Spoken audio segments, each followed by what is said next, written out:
Móviles desplegados en todo el país. Roberto hablaba de por dónde va el féretro, pero Rosario, hay varios desvíos a esta hora en Montevideo. Es. Lo que mencionábamos más temprano que ustedes deben tener en cuenta con motivo de este cortejo fúnebre, porque desde las 7 de la mañana ya se están realizando cortes en el tránsito. Fundamentalmente queremos mencionarlo porque el destino será el Palacio Legislativo. Sí. A propósito de este tema, les vamos a mencionar las calles para que tengan en cuenta ustedes a la hora de circular por Montevideo. El corte se da en Fernández Crespo y Madrid, en Lenguas y Batoví, en General Flores y Yatay, Marcelino Sosa y Yatay, Agraciada y César Díaz, Martí y César Díaz, Figueroa y César Díaz, Arturo Lezama y César Díaz, también con la calle Panamá. Toda esta zona del Palacio, ¿no? Estas calles tienen que ver con este entorno.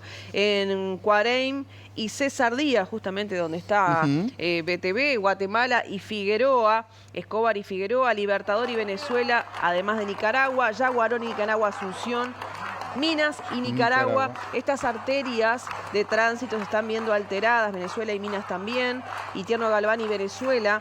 Obviamente todo esto por el cortejo que se está desarrollando, que partió sobre las 10 de esta mañana desde Torre Ejecutiva, y ya veíamos en imágenes entonces Semi que ya estaba circulando y seguramente va a tomar otra calle por Colonia. Exacto, sí. Muy interesante el aporte que nos hacía Roberto Riolfo recién desde las calles de Montevideo con esta señora que, bueno, era de Soriano, que justamente nos hacía ese aporte de cómo era justamente la vida de Mujica en el interior. Muchas veces se lo vio, por ejemplo, en Quebracho, según me cuentan mis abuelos. Esto es en el departamento de Paysandú, donde Mujica ya era buscado y estaba escondido en una pequeña capilla de la ciudad de Quebracho. Lo que ocurrió en aquel momento fue que Lucía Topolansky lo iba a visitar escondidas en esta capilla de pequeña localidad de Quebracho, en el departamento de Paysandú, cuando un policía la reconoció. Eso generó todo un operativo para intentar detenerla, situación que no fue fácil, pero para seguir recorriendo historias del interior, qué mejor que hablar con un intendente del interior, intendente electo en estos momentos. Estamos hablando del ex embajador uruguayo en Argentina, Carlos Enciso. Enciso, muy buenos días, gracias por estos minutos para BTV Noticias.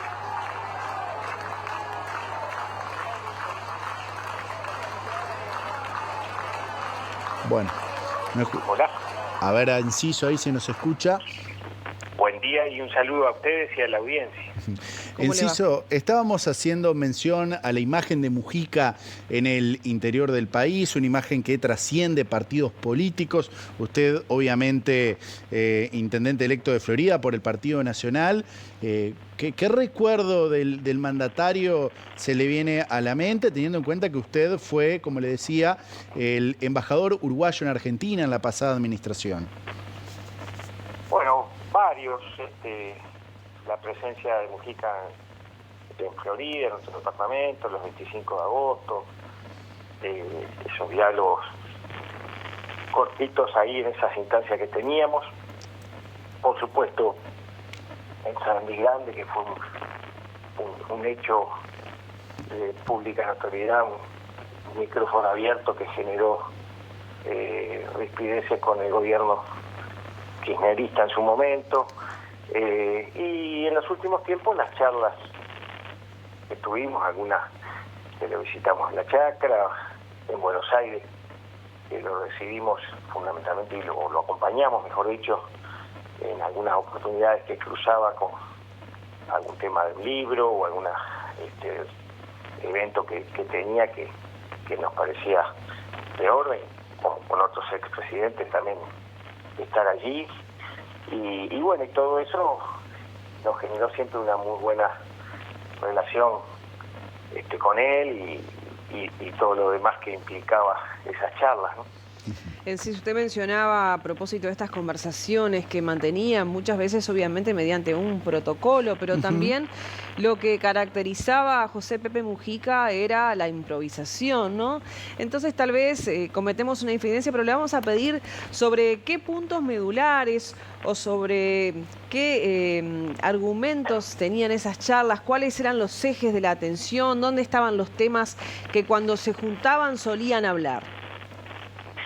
Bueno, fundamentalmente la de hace un año y algo y poquito, que fue la última así distendida, sobre todo la relación con cómo veía el escenario argentino, que recién estaba asumiendo el nuevo gobierno, la relación que había que tener históricamente siempre con Argentina y con Brasil, y como Uruguay tenía que tener una política pendular, una política de tratar de llevarse bien en el marco del Mercosur y todos los temas que teníamos un poco en agenda, y por supuesto política internacional, Trump que estaba ganando y también lo que iba a impactar en la región, todos los temas un poco geopolíticos, que era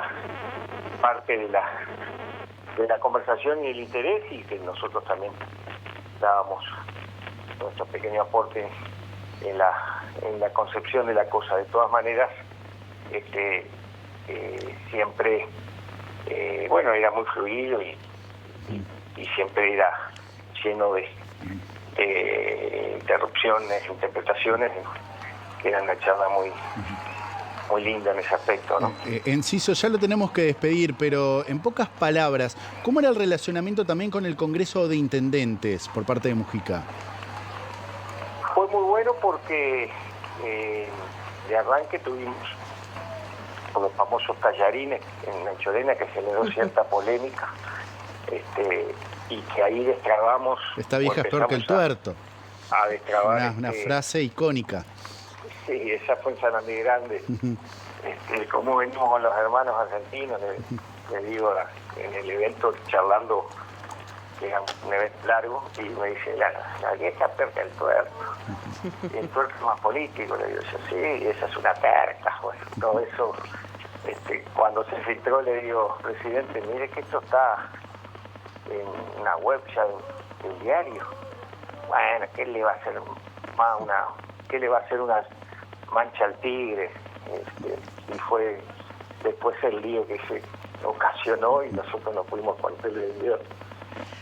Pero la relación fue buena, no se olvide que solucionamos toda la problemática de las patentes, de la guerra de las patentes con el SUSIBE, y hoy está vigente. Y eso fue con el Congreso directamente y la voluntad del presidente, con unos temas también que se solucionaban con la UTE y demás, y creo que eso fue muy positivo, ¿no? Bien, Enciso, le agradecemos por hoy su tiempo, su palabra, su semblanza hacia la figura de Pepe Mujica. Que pase bien. Gracias, saludos a todos. Bueno, y ahora rápidamente el contacto con Roberto Riolfo. Roberto Riolfo, sí, desde la sede del MLN. A ver, Roberto, si te podemos escuchar perfecto ahora. Seguimos, compañeros, aquí. Sí, seguimos acá en Tercer Narvaja. Estoy con un referente de la izquierda, sin lugar a dudas, como es Daniel Olesker. Yo lo tenía por la 90, por el Partido Socialista, pero él me dijo que no, que de antes estuvo en Tupamaros. ¿Cómo estás, Olesker? Yo ahora soy del Partido Socialista, pero cuando salimos de la cárcel, yo caí por el MLN, y luego, por el 26 de marzo en realidad. Claro. Y luego integramos todo, y estuve en el primer y segundo comité central, y ahí conocí a Pepe, y a todos los viejos, y desde ahí generé esa estrecha amistad que después, aunque yo me haya ido, se mantuvo, y fue lo que llevó a todo ese itinerario que he tenido con Pepe en la crisis del 2002, cuando la concertación para el crecimiento, que Pepe fue un gestor, y yo desde el PCNT con el Castillo, Fernando Pereira, ayudamos bastante a construirla. Y después cuando me designó ministro, y ahí tuve no solo que el ministro de Salud, sino que en un momento crítico para el Mides me pidió cambiar y confió en que yo podía resolver un intríngulis como ese que se estaba dando. ¿Cómo eran esos mano a mano con José Mujica? Porque se habla mucho que es un hombre medio cascarrabias, bravo, intenso. ¿Cómo tenías tú ese vínculo, Daniel? ¿Cómo era ese mano a mano? El mano a mano era largo, siempre a largo, y muy de mirada de largo plazo. Sí, era cascarrabia, pero yo creo que tuve bastante suerte porque debo ser de los pocos con los cuales nunca tuve un reto, digamos. Es verdad. Pero sobre todo tenía mucha apertura a escuchar, ¿no? Los consejos ministros de Pepe no eran, bueno, qué dice vivienda, qué dice salud, qué dice educación. Él tiraba los temas, todos discutíamos, y bueno, y después en el mano a mano con el ministro del ramo iba definiendo. Pero dejaba que yo, que soy economista, pero no estaba en economía, opinara sobre economía, que otros opinaran sobre salud. O sea, fue muy abierto, fue un consejo, además fue bastante estable el consejo, porque no hubo grandes cambios a lo largo de los 5 años, y construimos un equipo muy bueno, y él fue clave en eso, por su capacidad de diálogo, como fue clave cuando salimos de la cárcel, en la que la dureza de la derrota y de juntar los que veníamos de la cárcel, los que venían del exilio, los que venían de la resistencia, no fue sencillo. Él fue el gran ordenador de eso. Pacifista más bien también. Pacifista de los líos que había, digamos, que eran naturales, digamos. El humano. Puesto contra las cuerdas el humano pasa esa cosa. Y él jugó mucho ese rol, mucho menos visible para afuera, como lo era, lo que sea, Huidobro, Fendí, el propio Julio Marenales. Él fue más un tejedor de adentro, hasta que en el 94 dio el gran salto cuando fue electo diputado, y bueno, el resto lo conocemos más o menos todos, ¿no? Olesker, vos sos muy verborrágico, ahí te están saludando, sos muy verborrágico, me pasa lo mismo como periodista. Cuando lo entrevistábamos a él, teníamos que hacer unas pausas y esperar sus pausas. No fue fácil estar enfrente a él. ¿Qué le pasaba a ustedes en el Consejo de Ministros? ¿Había que esperar sus pausas cuando él pensaba eso a largo plazo, como tú decías? A veces sí, a veces no. Yo filósofo. Yo siempre cuento que los consejos arrancaban normalmente con una reflexión de él, no necesariamente del orden del día. Porque yo me lo imagino el domingo en la chacra,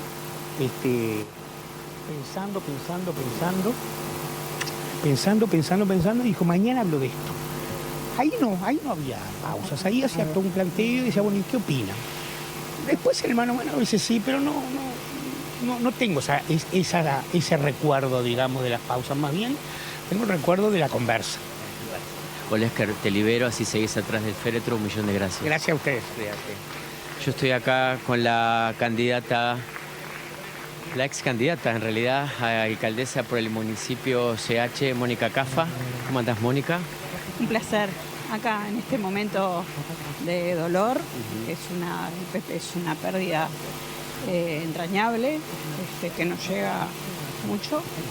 Y bueno, a veces hemos transcurrido varias etapas con el Pepe, pero sobre todo el corazón. Siempre estaré eternamente agradecida. Lo conocí al Pepe en la coordinadora G del Paso de la Arena. Eso me voy a preguntar. Allí tu papá tiene un escenario, el apellido Cafa es emblemático en Paso de la Arena. En la dictadura, yo trabajaba en el kiosco del ruso Audifred, y bueno, su mamá, a pesar de toda su historia, iba a buscar las noticias del Pepe al kiosco del ruso, más allá de que era el Partido Comunista que estaba presente ahí, había esa unificación en esos momentos de cuidarnos. Yo era muy chica, después conocí a Pepe cuando salió de la dictadura, y en el 99, cuando falleció mi papá, tuvo la hermosa alegría de mandarnos todos sus claveles, de alguna manera desde su tierra, los cuales se los agradecí momentos posteriores. Y bueno, eso, el Pepe es la gente, es su gente, y estamos acompañando acá a todas las compañeras y compañeros. Creo que hay mucho para reflexionar sobre las derechas del mundo, y hay que tener presente muchos pensamientos filosóficos. A veces, más allá de ideología, el tema del humanismo, el humanismo de él, ¿no? Que a vos te caracteriza también. Exactamente. Creo que justamente lo que nos deja, más que nada, es el legado de lo sencillo, de que qué necesitamos para vivir, cómo construimos el mano a mano, lo cotidiano con los otros. Y bueno, creo que esas son las principales cosas que el Pepe nos deja, vivir con lo sencillo. Mónica, él se dedicó toda la vida, los padres de él y él, a las flores. Por lo que veo ustedes siempre a tener kioscos, siempre a proveer. Tienen un paralelismo, siempre proveyendo. Y bueno, proveer la alegría, creo que eso es, proveer la alegría desde el lugar que nos toque y construir, siempre construir en lo positivo, mirando a los unos y a los otros, mirando a la gente. Y no dejes de cantar, así nos conocimos. Jamás. Y vamos a seguir cantando. Gracias, Mónica. Mónica Caffa, una persona muy querida, está siempre en todos los movimientos, en la calle, con su sensibilidad.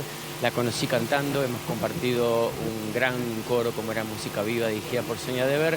Ella sigue con el cortejo, ya aquí va quedando poca gente porque, bueno, ya sigue el cortejo de José Mujica. A ver, por acá, mira, a ver, Gabriel, disculpen, Gabriel Otero. A ver, por acá. Ahí está. ¿Qué sentís, Gabriel, en este momento? Estamos todos hablando de lo mismo. A Pepe lo vamos a extrañar, ya lo estamos extrañando, pero Pepe nos deja un camino tan claro, un camino tan luminoso, donde nos enseñó desde la autocrítica hasta el análisis más sesudo. Pepe nos enseñó a estar cercano a la gente, que la militancia es mirando al otro, a los ojos, y esa alegría que Pepe nos dio no es justo que nosotros la perdamos. Nosotros tenemos que continuar militando con alegría. Y él tenía una frase que cuando yo cada vez que lo veía le decía, ¿cómo andas, Pepe? Estoy vivo. O sea, como diciendo, ¿qué me preguntás? ¿Qué más? Claro, ¿Qué más? claro.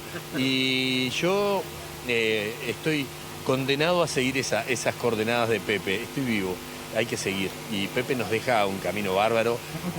Un ser que se despegó en muchos aspectos, pero sobre todo en los aspectos humanos. Él nunca quiso ser el maestro Ciruela que muchos le endilgan.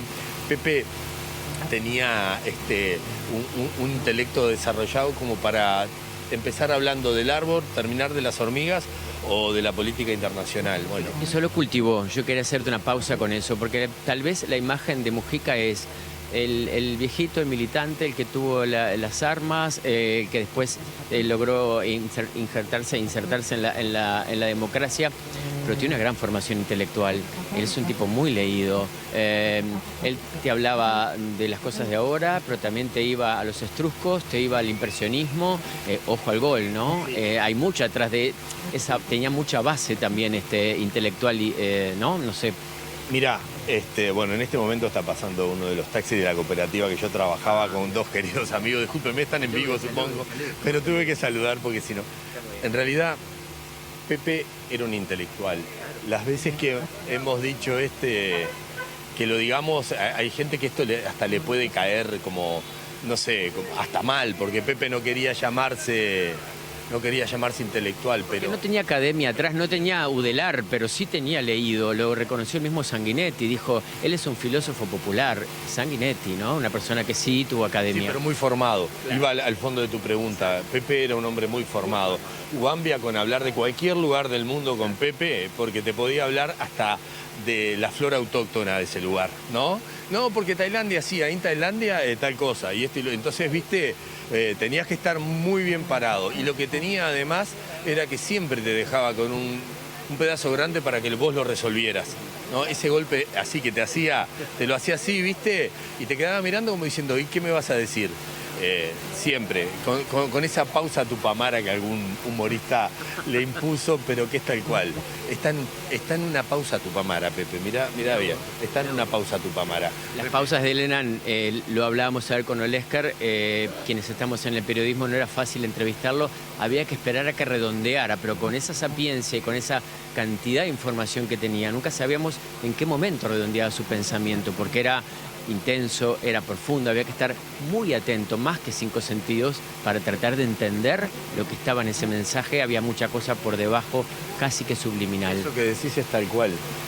Yo lo miraba hablar en la tele, lo que sea, y yo sabía que iba a cerrar con una cuestión más profunda y también con una cuestión que, ya te digo, que te genere algo, porque Pepe era un generador de ideas, pero también de sentimientos, muy emotivo, un hombre muy emotivo, un hombre que a todo le ponía el léxico del amor. Pepe fue no estoy descubriendo nada, lo que pasa que, pero el humanismo lo llevó al día a día, a la planta, al ser humano, al amigo, al compañero, al adversario. Pepe sabe que estábamos pasando por una etapa donde los uruguayos teníamos que terminar una reconciliación y él sin ningún tapujo lo practicó. Así que, ¿qué querés que te diga? Nos emocionamos, pero también sabemos que tenemos que vivir con alegría, si no, no le hacemos honor al viejo. Gabriel, ¿qué pasa de acá en más? ¿Qué pasa con Lucía Topolansky?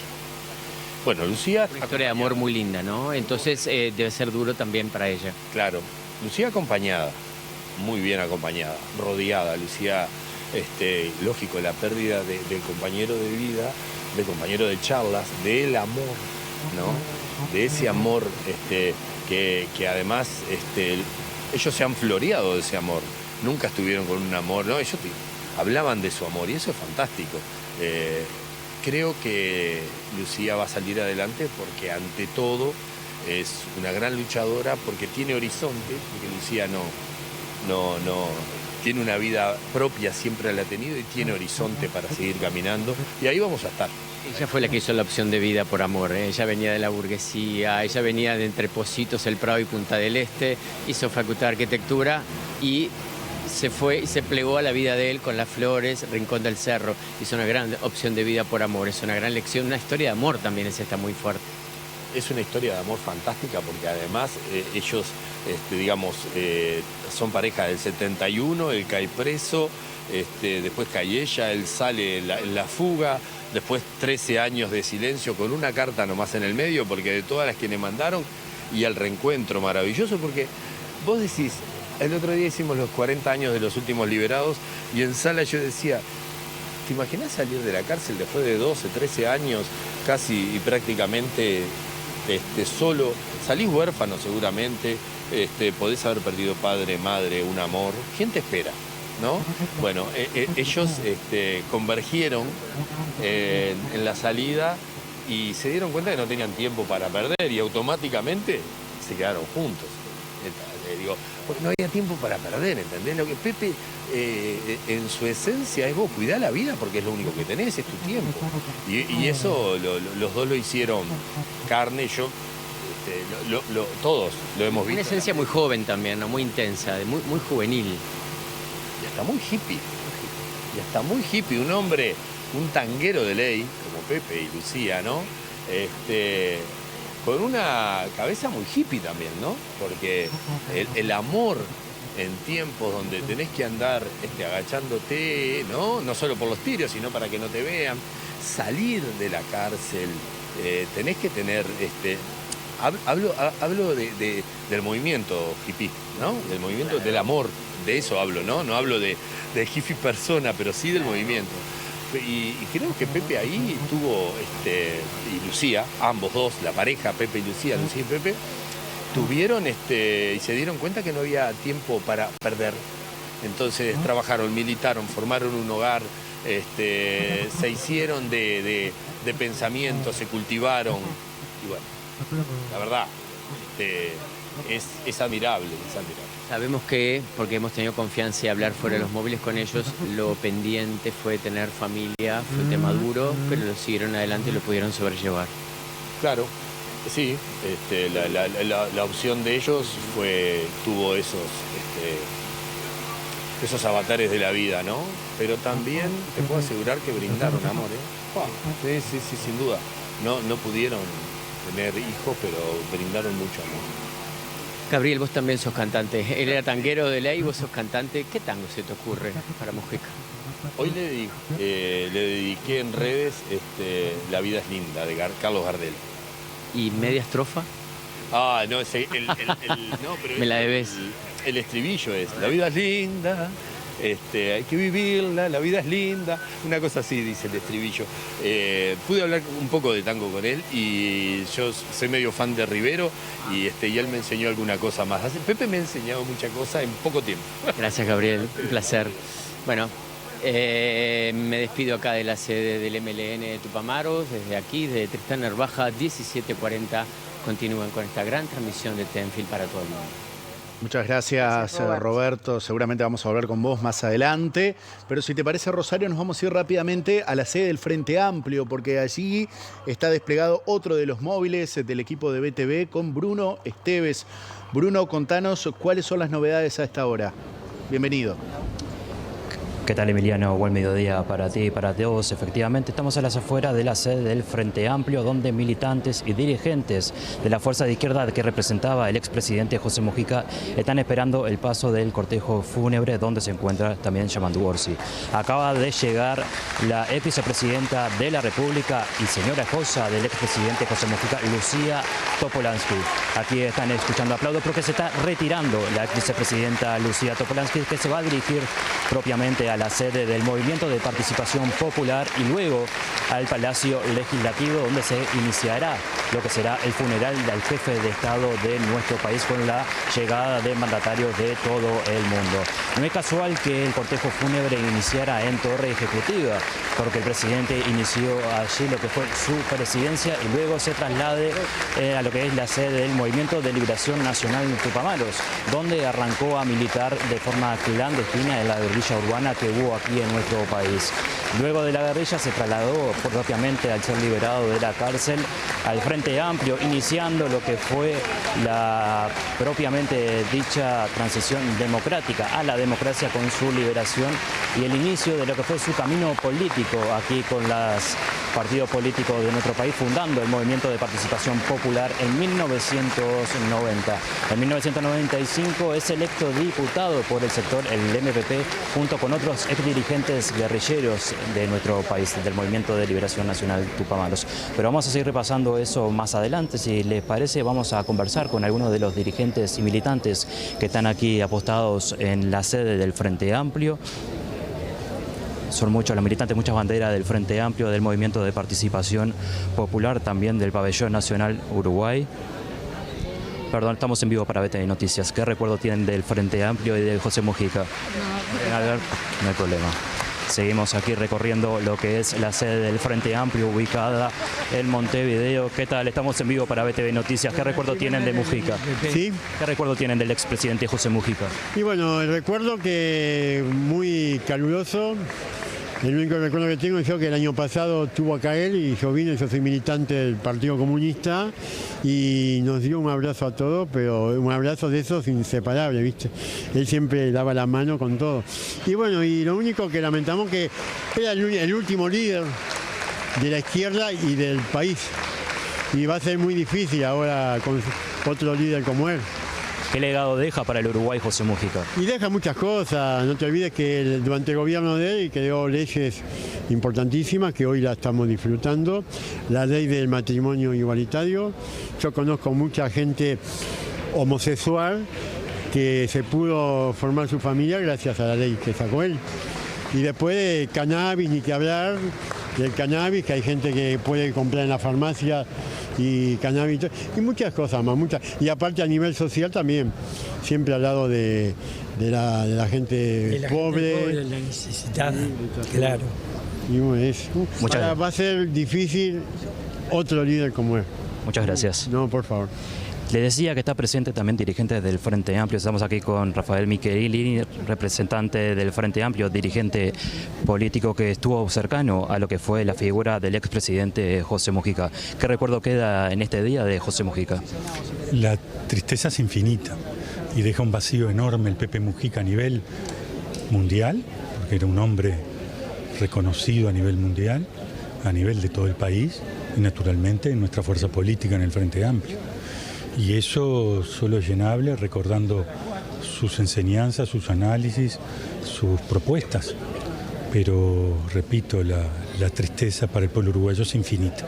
Dirigentes de todos los partidos destacaban eso, las reflexiones de José Mujica. ¿Deja un vacío de aquí en más de lo que van a ser el relacionamiento, oposición, oficialismo? Sí, por supuesto que va a dejar un vacío. Lo deja en la izquierda, lo deja en el país y lo deja a nivel internacional. En el mundo las izquierdas escuchaban a Mujica en forma permanente. Y por supuesto que habrá que ver cómo ese vacío se llena, pero difícilmente en Uruguay no lo hubo hasta el Pepe Mujica y seguramente no lo habrá. Exista un político que llene estadios en Brasil, que los complete. Y eso ocurría con Mujica. Mujica iba a Brasil, se llenaban estadios inmensos para escuchar su voz, que eran un portuñol. Algunos militantes destacaban las leyes de vanguardia de Mujica, como la ley de la marihuana, el aborto. ¿Qué se destaca de lo que fue su presidencia?